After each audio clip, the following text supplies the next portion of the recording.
Assalamualaikum warahmatullahi wabarakatuh. Teman-teman sekalian, hari ini kita akan belajar Waalaikumsalam warahmatullahi mengenai eh, pengantar ilmu ekonomi. Topik kita yang setelah MIT ini, yang pertama setelah MIT adalah perdagangan internasional. Teman-teman, nanti kelas A ini akan diberikan buku oleh PJ ya, buku MenQ yang kita pakai. Ya.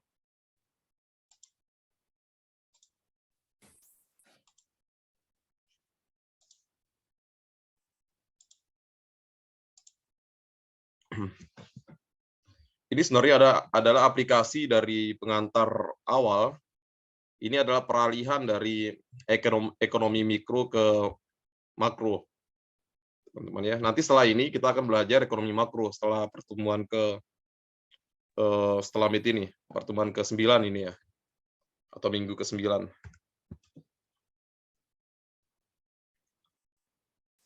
Kita melihat di sini ada sebuah pertanyaan terkait dengan perdagangan internasional.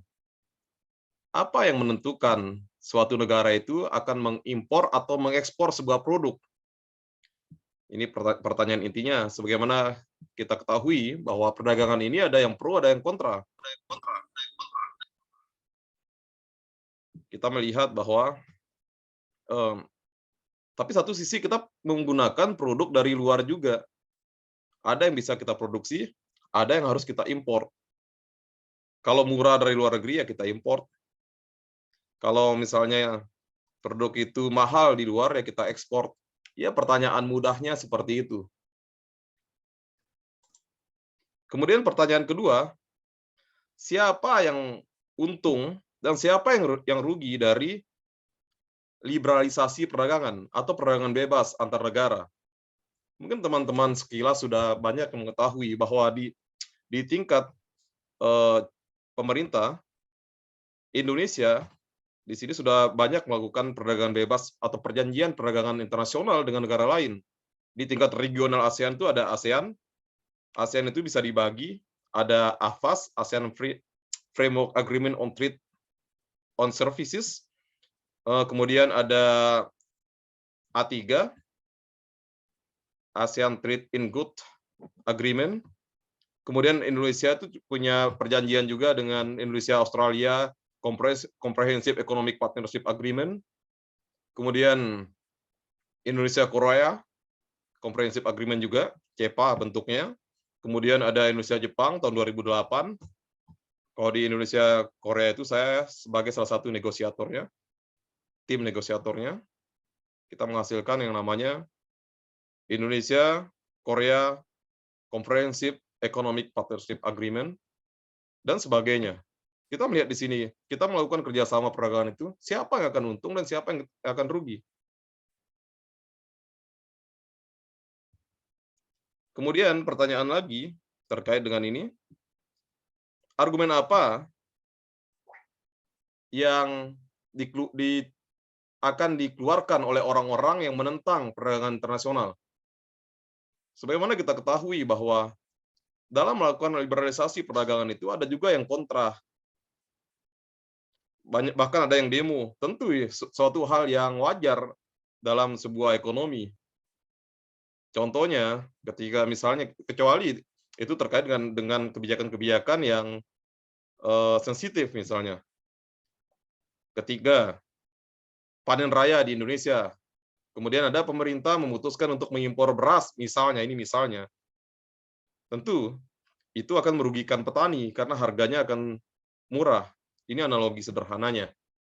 Sehingga yang membela produksi dalam negeri atau yang membela produsen dalam negeri itu akan berargumen bahwa perdagangan bebas itu tidak baik. Oke. Nah, dalam ilmu ekonomi ini tentu ada beberapa hal yang mempengaruhi dari perdagangan. Kita melihat yang pertama, kita melihat yang disebut dengan equilibrium tanpa perdagangan. Artinya pada ekonomi tertutup,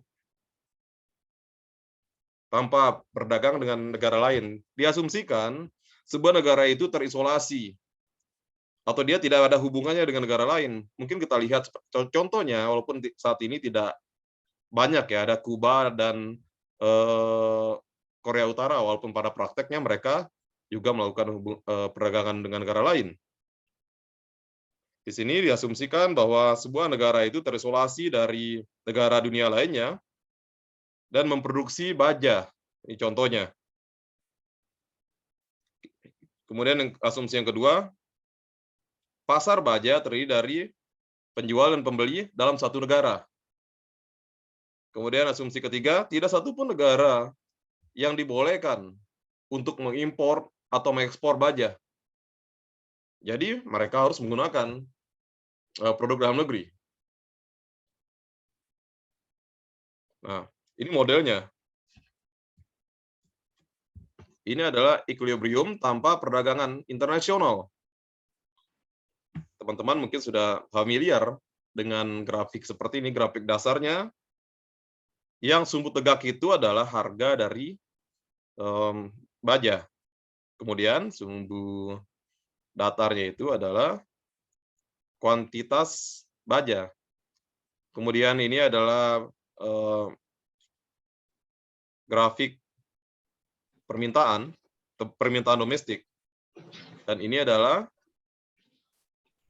suplai atau produksi domestik, di mana suatu negara yang memproduksi baja itu bertemunya titik antara supply dan demand disebut dengan equilibrium price. Ya, kalau kita lihat di sini,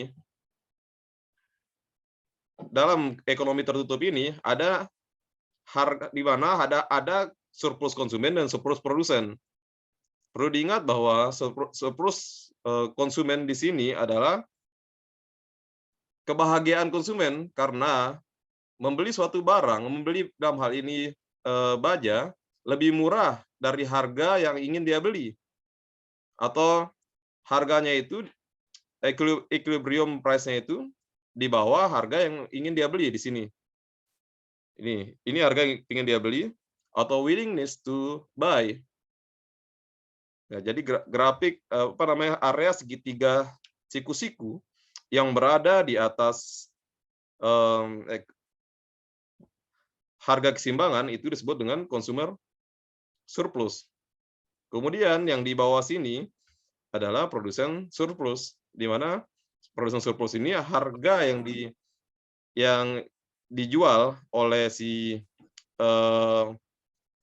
supplier atau produsen di atas harga yang ingin dia jual. Jadi dia bahagia karena harganya tinggi gitu loh, di atas garis ini sampai ke titik equilibrium, ya. Ini namanya produsen surplus pada perekonomian tertutup tanpa perdagangan internasional. Nah, ini penjelasannya. Keseimbangan tanpa perdagangan internasional menghasilkan harga domestik menyesuaikan antara keseimbangan dan penawaran atau permintaan dan penawaran. Di sini, ini harganya titik bertemunya antara harga yang diinginkan oleh si supplier, kemudian bertemu di titik ini dengan yang diinginkan oleh si pembeli. Kalau ditarik ke bawah, ini namanya equilibrium of quantity. Kalau ditarik ke sumbu tegak, namanya harga keseimbangan. Ya, kalau ini kuantitas keseimbangan.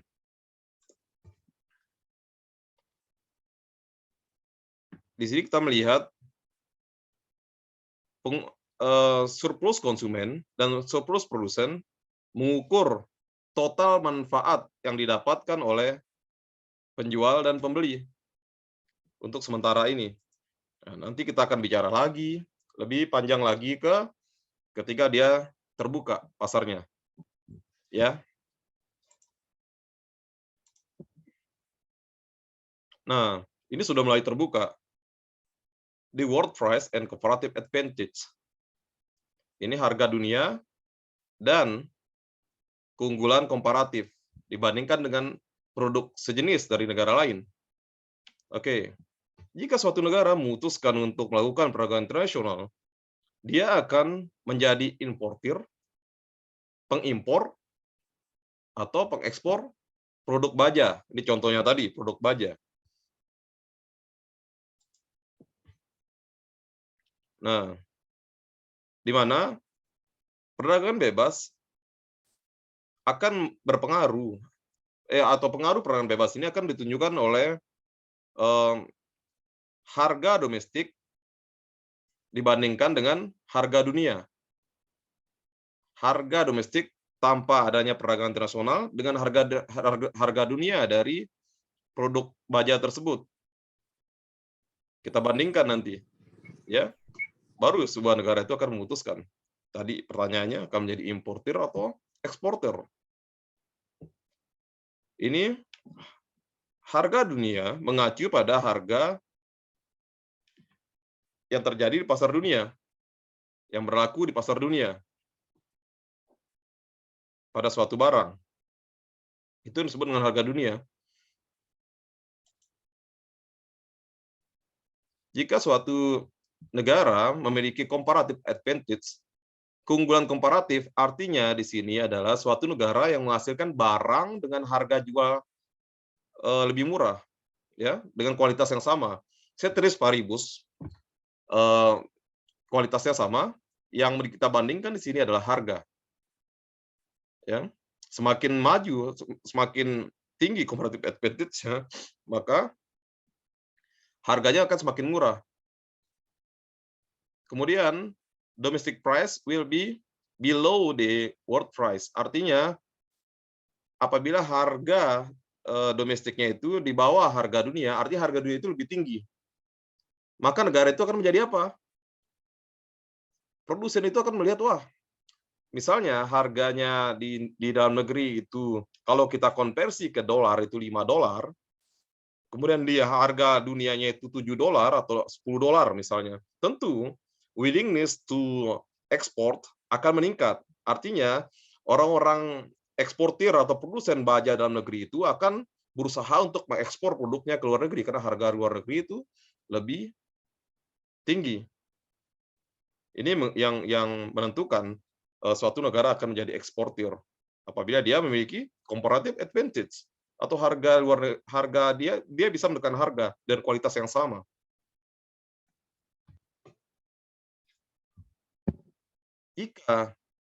Kalau tadi contohnya dia memiliki comparative advantage. Kalau sekarang jika suatu negara tidak memiliki comparative advantage, tidak memiliki keunggulan komparatif di mana harga dunia itu harga domestiknya itu lebih tinggi daripada harga dunia. Maka negara tersebut akan menjadi negara pengimpor suatu produk. Ya. Contohnya banyak sekali contohnya. Ketika misalnya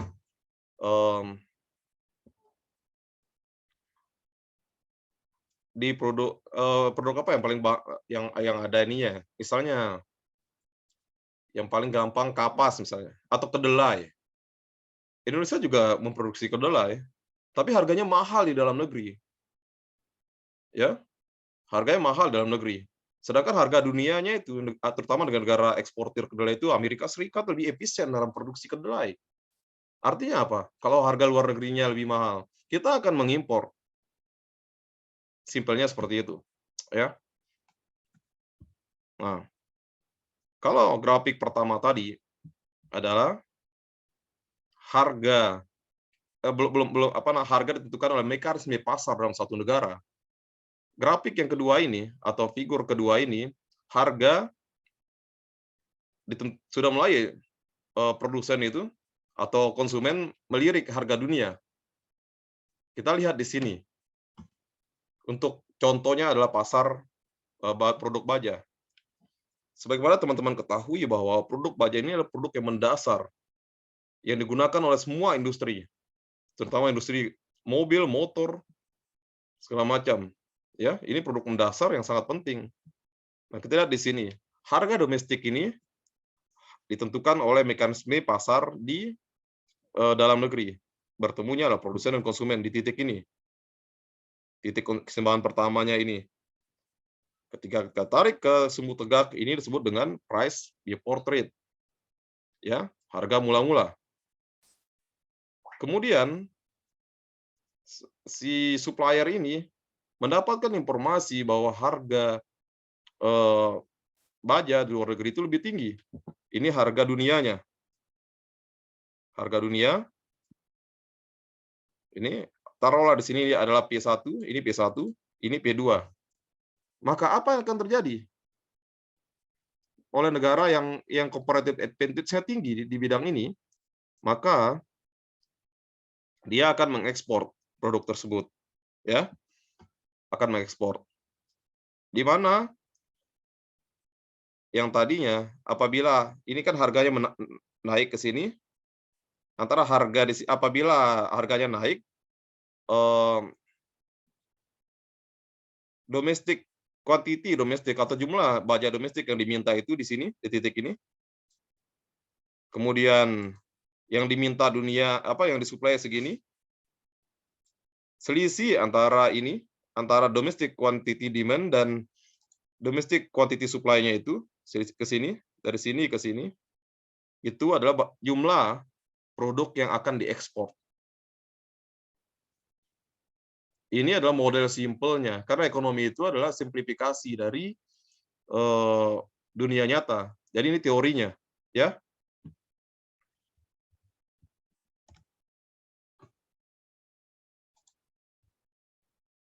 Nah, sebaliknya,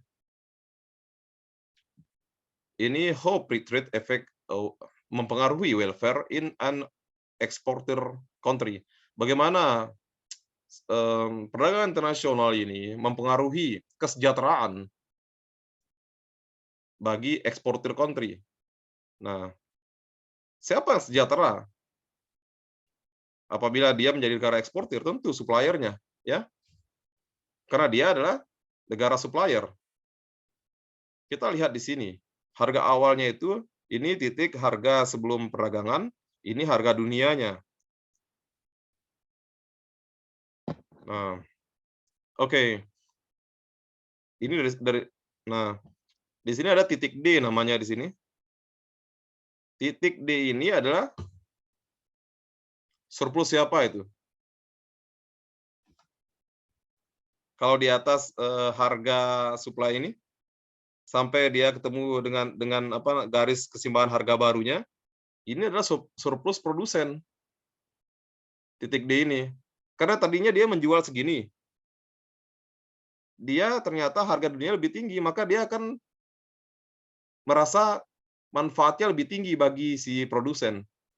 Itu ada di area D.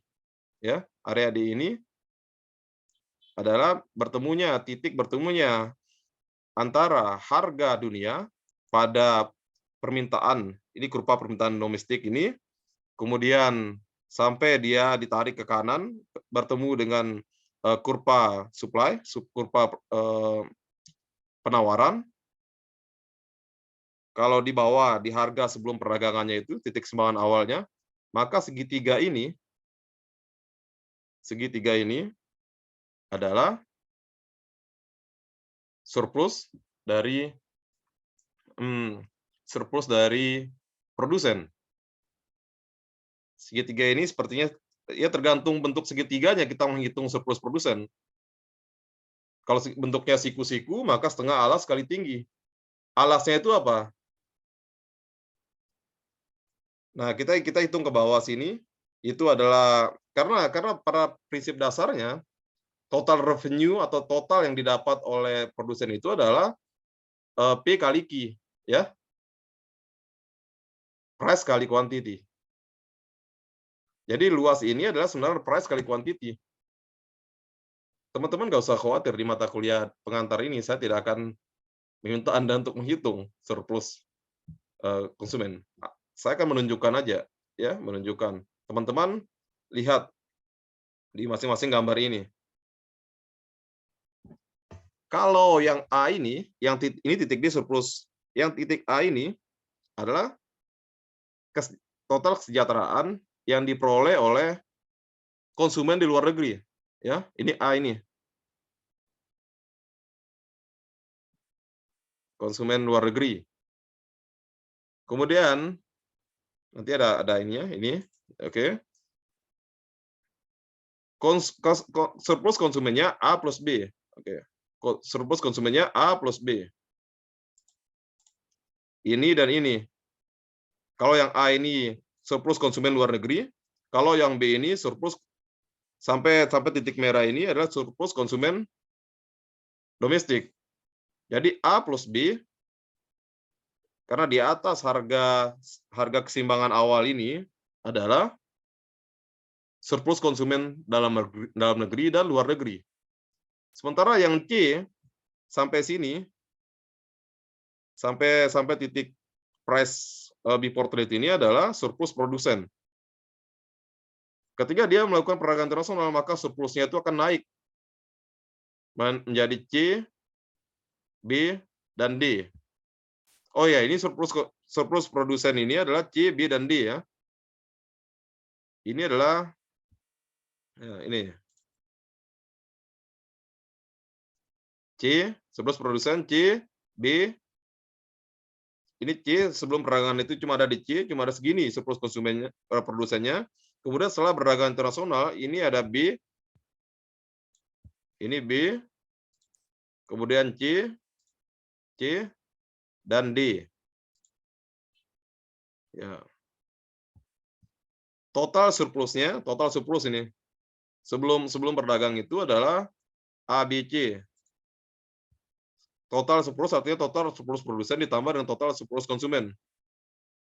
Ya, ini ABC. Kemudian setelah berdagang ada D di sini, ABCD. Karena nanti ini sebelum membentuk titik keseimbangan baru. D ini adalah selisihnya, ya. D ini adalah surplus surplus produsen yang diterima dari dia mengekspor barang daripada dijual dalam negeri.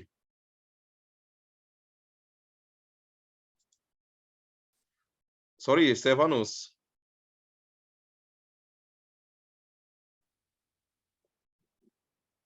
Mendengarkan dulu ya, jangan dicoret ya. Maaf Pak, kepencet Pak. Ya. It's okay, tidak apa-apa Stefanus. Nah, teman-teman, sampai di sini dipahami ya, nanti saya kasih kesempatan untuk bertanya. Jadi, ingat-ingat area D ini adalah area surplus yang menggambarkan keuntungan dari perdagangan ini internasional.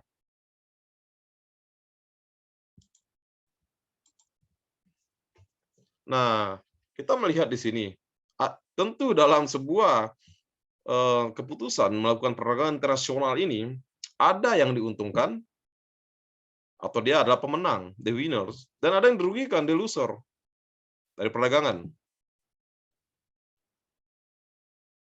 Jadi, ketika kita menganalisis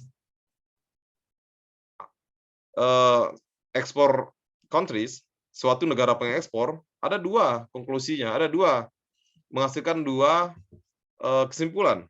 Ya, kalau kita analisis. Yang pertama, produsen domestik dari suatu barang akan mendapatkan keuntungan atau better off, akan lebih baik mendapatkan keuntungan produsennya kan, dia sebagai eksportir karena harga luar negeri itu lebih tinggi. Sementara domestic consumer, kalau negara pengimpornya apa tuh? Sedangkan penduduk di negara asalnya itu, kalau produsennya itu untung, sementara konsumennya itu merasa lebih buruk. Contohnya, ada contohnya ini. Kemarin ketika minyak goreng harga luar negerinya itu tinggi, siapa yang mengambil keuntungan? Produsen. Konsumen dalam negeri, karena banyaknya yang diekspor, maka konsumen dalam negeri itu teriak-teriak sampai ada antri minyak goreng. Itu kita bisa analisis dari pendekatan ini. Ya, kemarin itu karena harga luar negerinya tinggi, maka produsen ini mengekspor produknya. Jadi domestic producer itu merasa lebih baik, merasa untung dia. Sementara konsumennya itu teriak-teriak. Sebagian besar diekspor sampai nggak ada yang dijual di dalam negeri, atau harga dalam negerinya itu jadi lebih mahal. Kemudian, perdagangan ini akan meningkatkan meningkatkan kalau kita melihat taraf ekonomi itu lebih baik lagi. Jadi ekonominya itu akan meningkat, GDP-nya itu akan meningkat. Kita melihat di sini. Kalau teman-teman nanti kita akan belajar tentang GDP pertumbuhan setelah ini nanti. GDP itu adalah C konsumsi plus investasi plus government expenditure plus X min plus ekspor min import. Nah, kalau dia banyak mengekspor, maka otomatis dia ekspor itu adalah angka penambah. Jadi ekonominya akan lebih bagus. Kalau dia banyak mengimpor, dia akan menjadi menurunkan, ya. Jadi kata kuncinya di sini adalah bagi negara eksportir, kegiatan perdagangan internasional ini akan meningkatkan ekonominya, GDP-nya akan bertambah. Tapi bagi negara importir, karena M itu adalah pengurang dari GDP, masih ingat teman-teman, Y sama dengan C, I, G plus X min M. M itu adalah pengurang. Decrease berarti kan untuk negara importir. Ya. Oke, ini bisa dihapus nggak ini tadi yang coret? Bentar, Pak. Oke, silakan Stefanus. Tidak apa-apa Stefanus. Jangan Gimana ya, tegang Pak? Stefanus.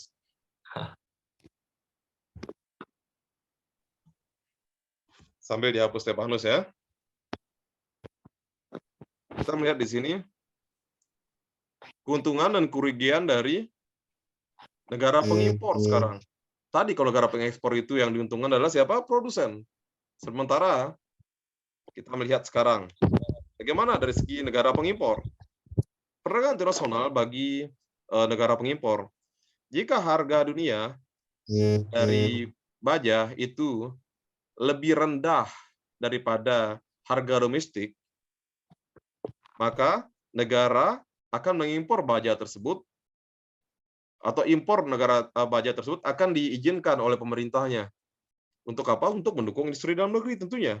Untuk agar si konsumen dalam negerinya itu mendapatkan harga yang lebih murah. Karena tadi harganya lebih mahal di tingkat domestik. Di sini kita melihat domestic consumer, konsumen domestik akan membeli baja atau mengimpor baja karena di lower world price, akan mengimpor baja karena harga luar negerinya itu lebih murah. Tentu kalau harga lebih murah tentu si konsumen akan senang. Yang teriak itu siapa? Yang akan marah itu siapa? Kalau kita mengimpor baja, ya produsen bajanya, perusahaan yang memproduksi baja dalam negeri kalau diimpor, otomatis dia dapat saingan, ya, dia dapat saingan. Jadi produsen domestik dari baja itu akan mengurangi outputnya, akan mengurangi produksinya karena dia dapat saingan, tidak terserap, tidak dibeli oleh masyarakat, oleh oleh si konsumen, sehingga domestic price itu bergerak menjadi ke harga dunia, ya. Jadi kasihan juga si produsennya itu, mau nggak mau dia harus jual itu barang dengan harga dunia sama dengan harga dunianya. Ini contoh baja ini contoh yang cukup relevan ya, karena baja itu adalah salah satu produk penting juga. Kita bangun rumah tuh butuh besi, sandang, pangan, papan. Mungkin bagi teman-teman yang belum bangun rumah itu apa sih baja? Besi yang membuat yang menjadi tulang beton di rumah Anda itu adalah hasil produksi dari baja. Baja itu adalah ada di dalam kehidupan kalian sehari-hari, ya. Ya, jadi yang akan teriak atau akan marah ketika impor baja itu adalah produsen. Karena dia harus menjual produknya itu lebih murah. Ya kalau atau mendapat saingan dari produk luar negeri. Gitu ya. Itu intinya dari gain and loss of an importing country. Country artinya yang dapat gain itu adalah konsumen, yang mendapat loss itu adalah produsen. Nah, yang tadi contohnya adalah untuk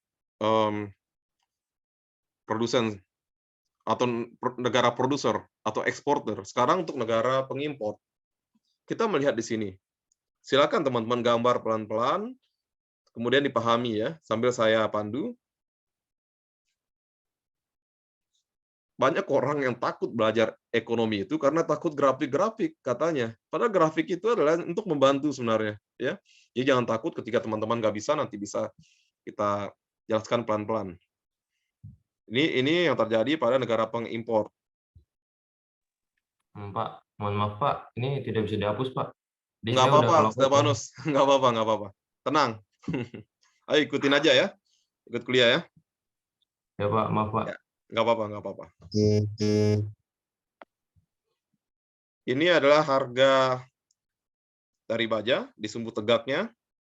Kemudian di sumbu datarnya itu adalah kuantitas seperti biasa ya.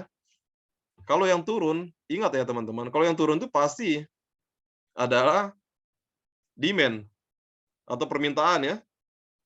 Kenapa dia permintaan itu selalu turun seperti ini? Karena itu mengikuti hukum permintaan. Semakin murah barang, maka jumlah yang diminta semakin besar. Makanya dia turun ke bawah, melebar ke bawah, mendekati sumbu kuantitas ini makin lebar kan, karena kalau ditarik ke kiri itu makin murah berarti kan. Jadi sudah kalau kita contoh emak-emak misalnya. Kalau mama itu lihat barang di pasar lebih murah-murah, maka permintaannya akan tinggi. Ini kalau tarik ke kiri itu ke sini, ke bawah. Itu namanya sumbu kurva permintaan. Nah, kalau teman-teman jadi produsen, kenapa ini tumbuhnya tegak ke atas? Karena semakin mahal barang, semakin banyak, semakin semangat untuk memproduksi sebuah barang. Nah, jadi kalau ini semakin mahal, semakin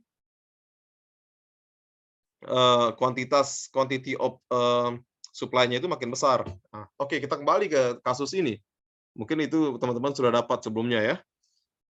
Di sini kita melihat bahwa harga di pasar dalam negeri itu lebih tinggi daripada harga dunia. Ini harga dalam negeri lebih tinggi daripada harga dunia. Nah, silakan digambar teman-teman. Ini harga dunianya. Harga dunia bertemu bertemu dengan harga supply domestik atau produksi domestik akan menghasilkan domestic quantity supply. Quantity domestik yang disuplai di sini, ya kan? Nah, kemudian yang di sini ketemu dengan demand, maka dia akan turun ke bawah menjadi kuantitas yang diminta, domestik yang diminta. Kita lihat di sini, apa yang terjadi ketika harganya lebih murah daripada yang diproduksi oleh produsen? Maka dia akan memproduksi lebih sedikit, ya. Seharusnya dari titik ini kita terus ke bawah ke sini, dia akan bergeser ke sini, ke kiri sini, lebih sedikit. Kenapa? Karena dapat saingan baru, barang impor. Sampai di sini paham ya? Nanti kita ulang lagi. Nah, dalam kaitannya dengan surplus produsen dan konsumen, teman-teman bisa melihat atau memahami ya. Ini adalah harga domestiknya sebelum terjadi perdagangan dunia. Ini adalah harga dunia. Nah, yang di atas harga sebelum terjadinya perdagangan itu adalah surplus siapa ini? Ini adalah surplus konsumen. Surplus konsumen ya. Ini berkebalikan dengan grafik yang tadi. Kemudian yang tadinya B ini adalah surplus produsen, oleh karena harganya lebih murah, ini menjadi surplus konsumen juga. Ya kan? Ini surplus konsumen juga. D juga surplus konsumen. Ini adalah D ini diperoleh dari selisih dari barang impor, dari produk yang karena adanya kegiatan perdagangan internasional. Ini ada di D. Surplus konsumen yang didapat dari import. Jadi sekarang yang menikmati kesejahteraan welfare adalah konsumen karena dia mendapatkan barang lebih murah daripada di luar negeri. Jadi A, B, dan D ini adalah surplus konsumen karena adanya kegiatan perdagangan internasional. Yang menderita kehilangan pasar di sini siapa? Adalah perusahaan lokal, perusahaan domestik. Ini C. Ini menderita. Nah, ini adalah suatu perdebatan di bidang perdagangan internasional tadi untuk menjawab itu. Maka kita melihat bahwa kita melihat manfaatnya. Siapa yang menerima manfaat? Kalau suatu impor itu, misalnya kita mengimpor bawang putih dari China yang harganya lebih murah di sana, ketika di sini, sementara di sini produksi dalam negeri kita mungkin nggak mencukupi atau harganya juga mahal, maka yang akan mendapat surplus itu adalah rakyat, masyarakat. Nah, disitulah letak bagaimana kebijakan itu diambil dalam mengimpor. Ya, ketiga, contoh bawang putih tadi, bawang putih itu produksi lokalnya juga kecil, otomatis kalau tidak diimpor, harganya akan mahal. Nah, mungkin harga bawang putih ini surplus yang didapat cuma B dan D ini aja. Surplus yang didapat oleh domestik ini cuma A doang, A aja. Apabila tidak diimpor. Tetapi ketika diimpor, surplus yang diperoleh oleh si konsumen itu A, B, D. B juga dapat, D juga dapat gitu. Lebih besar. Bayangkan aja. Contoh, ketika harga bawang putih 25.000 di pasar, harga bawang putih domestik naik menjadi 50.000 misalnya. Seharusnya ibu-ibu ke pasar itu 50.000 itu bisa bawa macam-macam, ada sayur segala macam. Ada sayur, ada ikan sedikit, ada udang atau ada bumbu-bumbu dapur ditambah dengan bawang putih. Ketika menjadi 50.000, maka apa yang terjadi? Kesejahteraannya berkurang, welfare-nya turun. Karena apa?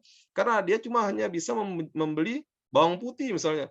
Mungkin kalau rumah tangga tidak masalah, tapi kalau dia itu adalah rumah makan, itu sangat masalah sekali.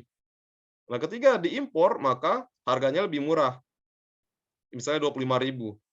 Otomatis sisa dari antara yang pingin dia beli itu 50.000, willingness to buy dengan harga yang tersedia 25.000, selisihnya adalah yang disebut dengan surplus konsumen, ya. Misalnya contohnya Diki. Ya kita ambil contoh besarnya. Diki itu kita tutup dulu. Ini contoh analogi lainnya. Diki itu pingin membeli iPhone 13. Seharga berapa? Seharga misalnya 20 juta misalnya. Ternyata itu di pasar atau di pasar handphone atau di mall, Diki melihat ada satu produk yang speknya sama, misalnya Xiaomi misalnya, speknya sama, semuanya sama, ternyata harganya cuma 10 juta. Willingness to buy-nya Diki itu 20 juta, tetapi mendapatkan produk 10 juta.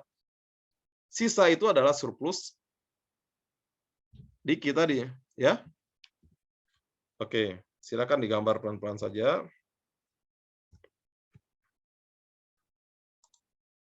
Nah, ini dia. Bagaimana perdagangan bebas mempengaruhi kesejahteraan bagi negara pengimpor? Ini dia. Pertama, surplus produsen sebelum terjadinya perdagangan. Nah, C dan B ya, ini harga awalnya. Yang di bawah harga awal ini sampai bertemunya dengan kurva ini, B dan C ini adalah surplus konsumen sebelum surplus produsen. Ketika terjadi perdagangan internasional, ini P ini bergeser ke bawah, maka surplus produsennya berkurang. Yang mendapatkan manfaat lebih besarnya itu adalah konsumen, ya. Oke. Ini keterangan dari grafiknya. Nanti teman-teman baca buku ya untuk lebih jelasnya itu bisa digambar pelan-pelan ya. Dikombinasikan nanti videonya itu akan saya upload di YouTube. Ketika teman-teman butuh penjelasan silakan buka YouTube sambil membuka bukunya di gambar ini ya. Ya. Karena kalau kita belajar ekonomi itu penuh harus dengan analogi. Jadi cuma teori-teori yang disederhanakan ya. Kalau nggak pakai analogi segala macam dengan kehidupan sehari-hari, tentu akan kebingungan kalau teman-teman langsung baca buku teksnya. Oke. Sebelum perdagangan, surplus konsumennya adalah A. Ini sebelum perdagangan, surplus konsumennya adalah A.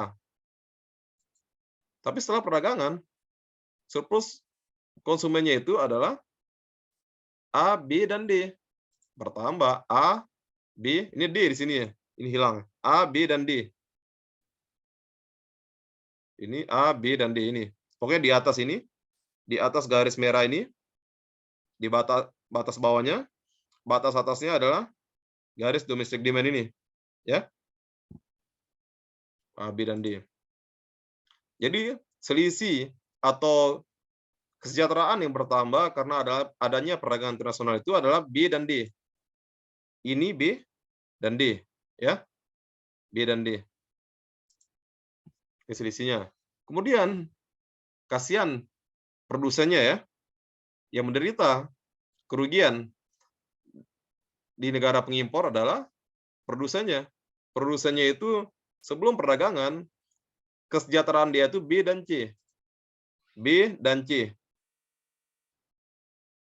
Kan belum ada harga dunia ini. D dan C. Tetapi ketika negara itu mengimpor, maka kesejahteraannya dia itu tinggal C aja, tinggal ini aja, berkurang. Nah, jadi di sini terjawab bahwa yang rugi itu adalah produsen, yang untung adalah konsumen. Teman-teman bisa mendapatkan harga handphone lebih murah karena adanya kegiatan perdagangan internasional. Ya. Di mana harga termurah yang akan dibeli oleh konsumen.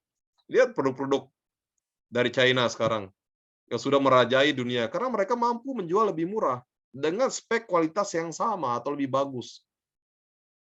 Ya. Yang bahagia siapa ketika impor dari Cina? Yang bahagia masyarakat, konsumen. Dia mendapatkan harga yang lebih murah. Tapi yang teriak siapa? Produsen yang produksi produk yang sama, yang sudah nyaman dengan harga yang lebih mahal dari harga dunia. Nah, ini total surplusnya. Total surplus itu A, B, C. Total surplus adalah total surplus produsen dan konsumen. A, B, C. Ya. Sebelum terjadinya berdagang dengan negara lain. Kemudian setelah berdagang, bertambah kesejahteraannya. Total kesejahteraan itu bertambah dengan adanya D. Ini bertambah. Selisihnya adalah D. Ini D surplus konsumen karena adanya kegiatan impor. Ini selisihnya bertemunya harga dunia dengan kurva penawaran domestik sampai bertemunya harga dunia dengan kurva permintaan domestik, inilah selisih barang yang diimpor. Ya. Teman-teman kelas A sudah dapat bukunya?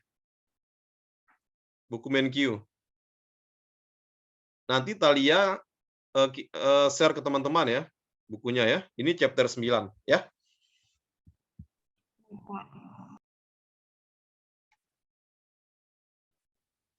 Nah, kalau kita ingin mencari titik di mana keuntungan dari berdagang dengan negara lain, ditunjukkan oleh apa? Oleh area D ini. Ini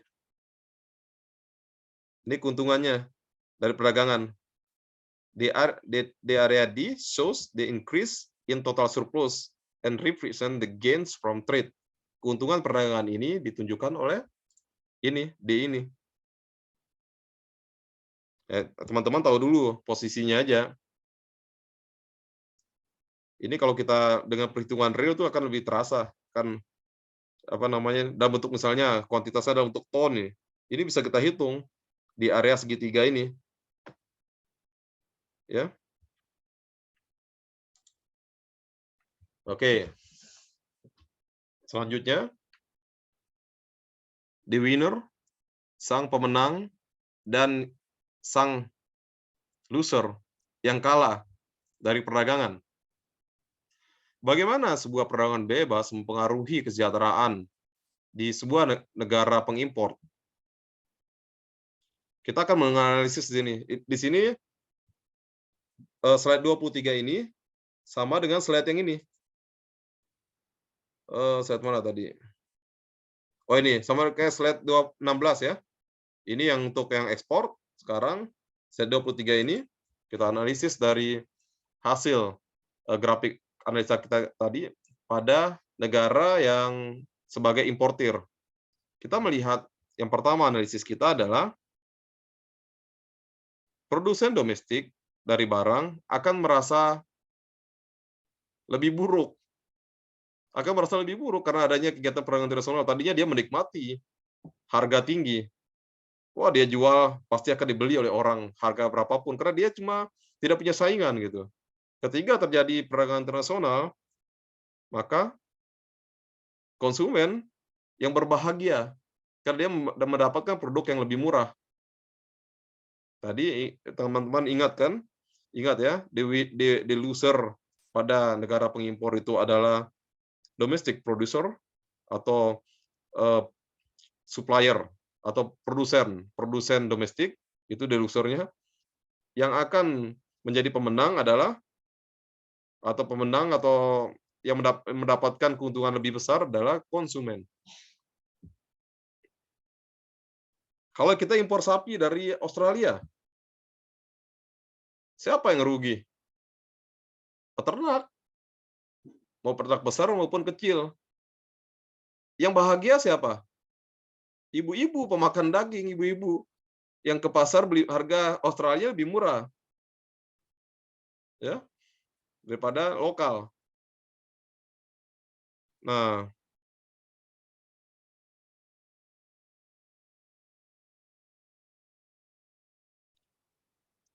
tapi secara umum di sini juga sama ya. Secara umum ekonomi juga akan meningkat karena di sini adanya keuntungan yang didapat oleh konsumen ya. Jadi konsumsinya itu akan meningkat. Tadinya X-nya yang meningkat, kalau sekarang C-nya yang meningkat. Jadi GDP adalah C plus I plus G plus X min M. Nah, C-nya konsumsinya akan meningkat karena harganya lebih murah. Ya. Jadi kalau kita lihat secara umum di sini maupun baik itu negara pengimpor maupun negara pengekspor, sama-sama kegiatan itu meningkatkan ekonomi, tentu dengan kadarnya ya. Tidak kebablasan gitu dalam menyikapi perdagangan internasional. Pemerintah juga nanti kita akan bahas di selanjutnya setelah ini. Pemerintah juga melakukan restriksi atau hambatan-hambatan atau kebijakan-kebijakan untuk melindungi produsen. Salah satunya dengan tarif, nanti kita bicarakan. Jadi produsen jangan khawatir dulu. Kalau teman-teman di antara teman-teman di sini yang menjadi supplier, jangan bersedih. Pemerintah juga memikirkan antara produsen dengan konsumen. Oke. The winner and loser from trade.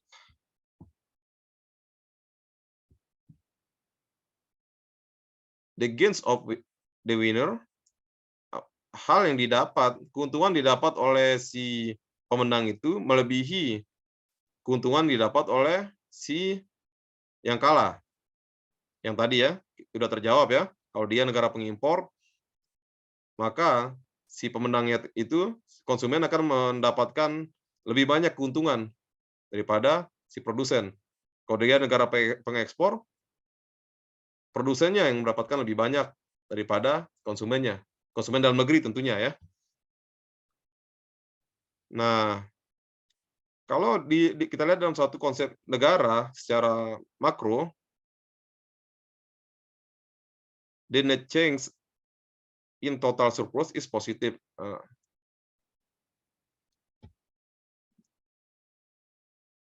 Ya. Nah, di sini kesimpulannya untuk pertemuan yang ini, nanti kita ada tanya jawab setelah ini. Pengaruh perdagangan pengaruh perdagangan internasional dapat ditentukan dengan membandingkan harga domestik tanpa adanya perdagangan dengan harga dunia. Itu satu, ya. Kemudian apabila harga domestik yang rendah, maka menunjukkan bahwa kalau harga domestiknya lebih rendah daripada harga dunia, menunjukkan bahwa negara tersebut memiliki apa? Keunggulan komparatif namanya, comparative advantage. Ya. Dia efisien dalam produksi barang, harganya lebih murah. Ini adalah keunggulan komparatif jika yang dilihat adalah harga dalam memproduksi sebuah barang, dan ini negara tersebut akan menjadi apa? Akan menjadi negara pengekspor. Nanti saya tanyakan, coba saya tanyakan sekarang, Andini, apa yang terjadi kenapa negara tersebut menjadi negara pengekspor?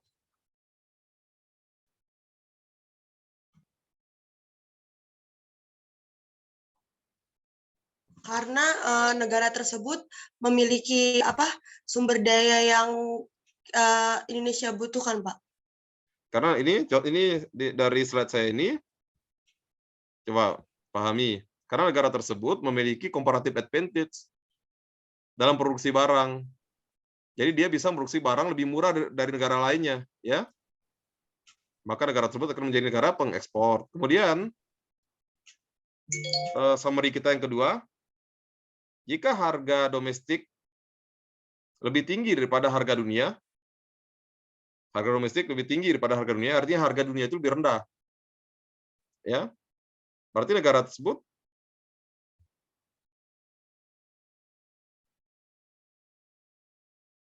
akan menjadi negara yang importir, ya. Berarti yang mempunyai comparative advantage di sini adalah rest of the world.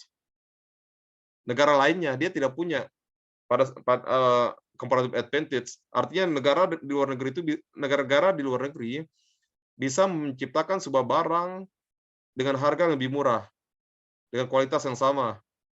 Artinya produksinya itu lebih efisien, yang membuat negara ini menjadi negara pengimpor karena harga domestiknya itu lebih tinggi daripada harga dunia, ya. Itu kesimpulannya.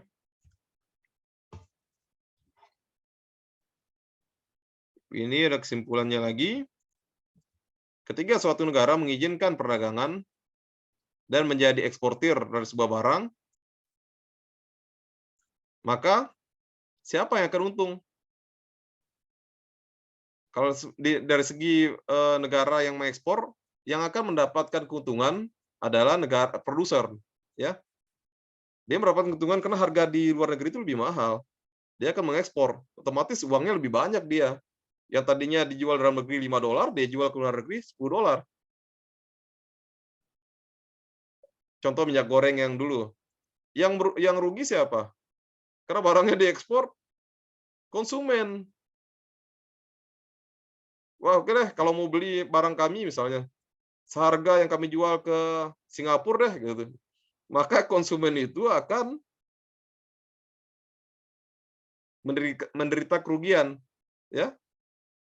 Karena barangnya dibawa ke luar negeri. Contoh, sampai ada ngantri minyak goreng, kasihan.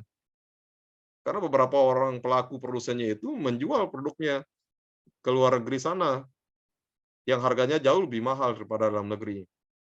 Kemudian kesimpulannya lainnya, ketika sebuah negara mengizinkan perdagangan dan menjadi importir dari sebuah barang, maka yang diuntungkan adalah siapa? Kalau dia sebagai importir, yang diuntungkan adalah konsumennya. Sementara yang didapatkan oleh produsen dalam negeri karena harus bersaing dengan produsen luar negeri, yang jadi worse up itu siapa? Produser. Yang jadi better up itu siapa? Better up mendapatkan yang hidupnya lebih baik siapa di situ? Konsumen. Karena dia impor kan. Kemudian yang mendapatkan kerugian di sini adalah si produsen. Oke. Ini untuk sesi pertama kuliah kita. Nanti dua-duanya dari sesi ini akan saya tampilkan saya upload ke YouTube. Sebelumnya saya akan